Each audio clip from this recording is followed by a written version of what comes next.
When you got done with March and you looked around and it was you and your staff and I think one scholarship player back, what was the main, okay, deep breath, we've got to find a narrow focus of what we're trying to accomplish with this roster. What was that goal for you?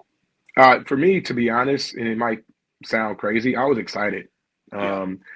Like there was not one player on our team that we forced to leave. And I know a lot of these schools are doing this now. I would have taken every single last one of them back. But with the trend and agents and telling these kids what they can get, they all decide to test the waters. Yeah. And some of the guys decide to follow the same example of Cooper and all. And I'm okay with that.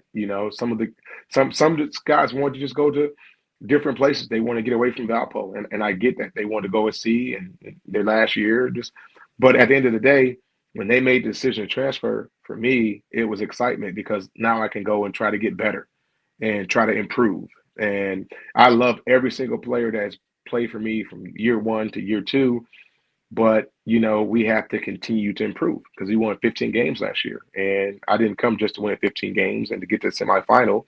I came to win the regular season and get to the subway tournament. So, when we looked around, and obviously, the high level player decided to stay, and Jesse McNair, love him. He's a loyal kid, and I'm proud of him.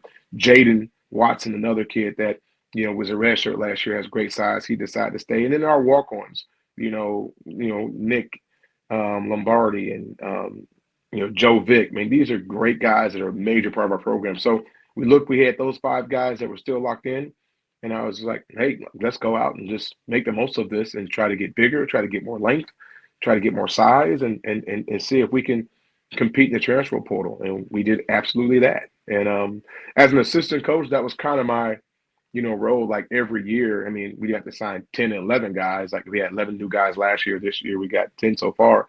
Um, I was always that guy that said, okay, how do we get our roster better? And how do we sign the right guys, whether it was two, three, or even four guys some years? How do we sign them before the May dead period so I can go on vacation and relax? So so now it's just up the ante a little bit, and we had to sign 10 guys before the dead period, and I'm really excited about the guys that we were able to get.